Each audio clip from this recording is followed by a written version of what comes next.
कल्लोलोलसितामृताब्धिलहरी मध्ये विराजन्मणिद्वीपे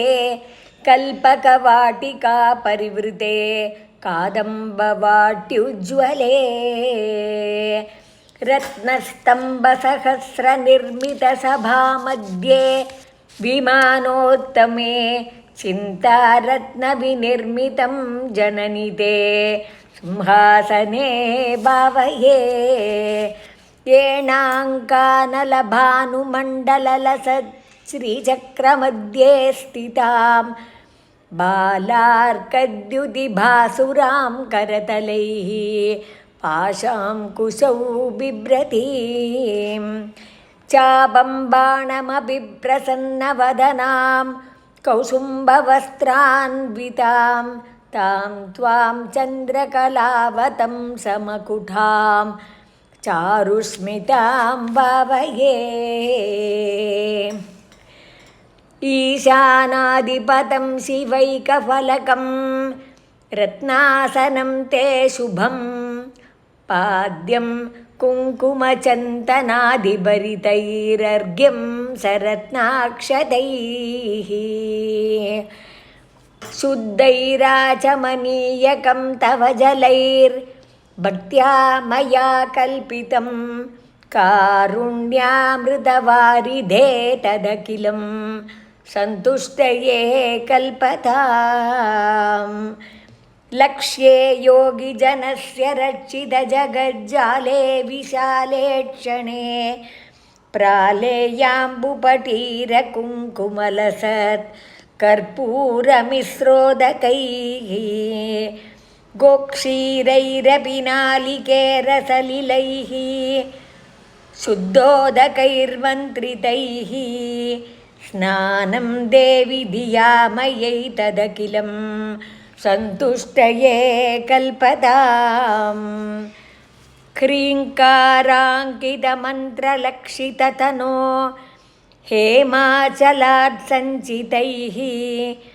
रत्नैरुज्ज्वलमुत्तरीयसहितं कौसुम्बवर्णां सुगं मुक्तासन्ततियज्ञसूत्रममलं सौवर्णतन्दूद्भवं दत्तं देवि धियामयै तदखिलं सन्तुष्टये कल्पताम् हंसैरप्यतिलोभनीयगमने हारावलीमुज्ज्वलां हिन्दोलद्युतिहीरपूरिततरे हेमाङ्गदे कङ्कणे मञ्जीरौ मणिकुण्डले मकुटमप्यर्धेन्दुचूडामणिं नासामौक्तिकमङ्गुलीयकटकौ काञ्चीमपि स्वीकुरु सर्वाङ्गे घनसारकुङ्कुमघन श्रीगन्धपङ्काङ्कितं कस्तूरीतिलकं च बालफलके गोरोचनापत्रकम् गण्डादर्शनमण्डले नयनयोर्दिव्याञ्जनं तेञ्चितं कण्ठाब्जे मृगनाभिपङ्कममलं त्वत्प्रीतये कल्पताम् कल्हारोत्पलमल्लिकामरुवकैः सौवर्णपङ्केरुहैः जाती चम्पकमालती वकुलकैः मन्दारकुन्तादिभिः केतक्या करवीरकैर्बहुविधैः क्लिप्तास्रजो मालिकाः सङ्कल्पेन समर्पयामि वरदे सन्तुष्टये गृह्यताम् हन्तारं मदनस्य नन्दयसि अङ्गैरनङ्गोज्ज्वलैः यैर्भृङ्गावलिनीलकुन्तलभरैर्बध्नासि तस्याशयम् तानीमानि तवाम्बकोमलतराण्यमोदलीलागृहाण्यमोदाय दशाङ्गगुग्गुलुघृतैर्धूपैरहं धूपये लक्ष्मीम् उज्ज्वलयामि रत्ननिवहोद् बाष्वत्तरे मन्दिरे मालारूपविलम्बितैर्मणिमयस्तम्भेषु सम्भावितैः चित्रैर्हाटकपुत्रिकाकरधृतैर्गव्यैर्घृतैर्वर्धितैः दिव्यैर्दीपगणैर्धिया गिरिसुते सन्तुष्टये कल्पताम् ह्रीङ्कारेश्वरि तप्तहाटककृतैः स्थालीसहस्रैर्भृतं दिव्यान्नं घृतसूपशाकभरितं चित्रान्नभेदं तथा दुग्धान्नं मधुशर्करादधियुतं माणिक्यपात्रे स्थितं माशापूपसहस्रमम्बसफलं नैवेद्यमावेदये सच्छायैर्वरकेतकीदलरुचा ताम्बूलवल्लीदलैः पूगैर्भूरिगुणैर्सुगन्धिमधुरैः कर्पूरकण्ठोज्ज्वलैः मुक्ताचूर्णविराजितैर्बहुविधैर्वक्त्राम्बुजामोदितैः पूर्णारत्नकलाचिका तव मुदे न्यस्ता पुरस्तादु मे कन्याभिः कमनीयकान्तिभिरलङ्कारामलारात्रिकापात्रे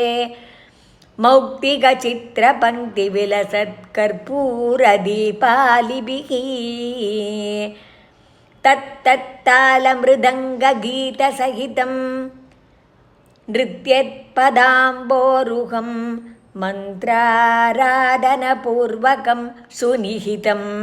नीराजनं गृह्यताम् लक्ष्मीर्मौक्तिकलक्षकल्पितसि छत्रं तु दत्ते रसात् इन्द्राणी चरतिश्च चामरवरे दत्ते स्वयं भारती वीणामेणविलोचनाः सुमनसां नृत्यन्ति तद्रागवद्भावैराङ्गिकसात्विकैः स्फुटरसं मातस्तदा कर्ण्यताम् ह्रीङ्कारत्रयसम्पुटेन मनुनोपास्ये त्रयीमौलिभिः वाक्यैर्लक्ष्यतनो तव स्तुतिविवौ को वाचमेताम्बिके संलापास्तुतयत्प्रदक्षिणशतं सञ्चारये वास्तु ते संवेशो मनसः समाधिरखिलं त्वत्प्रीतये कल्पताम्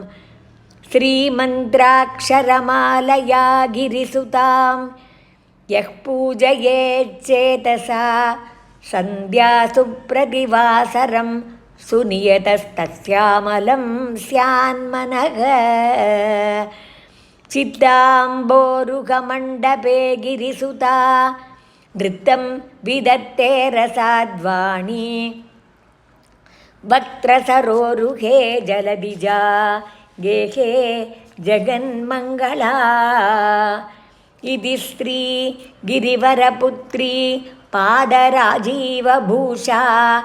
भुवनममलयन्ती सूक्तिसौरभ्यसारैः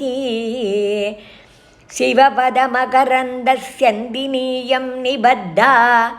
मदयतु कविभृङ्गान् मातृका पुष्पमाला इति श्रीमच्छङ्करभगवतः कृतौ मन्त्रमातृका पुष्पमालास्तवः समाप्तः। സർവമംഗളമാംഗല്യേ ശിവേ സർവാർത്ഥസാധികേ ശരണ്യേ ത്രയംബികേ ദേവി നാരായണി നമോസ്തുതേ. അന്യഥാ ശരണം നാസ്തി ത്വമേവ ശരണം മമ. തസ്മാത് കാരുണ്യഭാവേന രക്ഷ രക്ഷ മഹേശ്വരീ.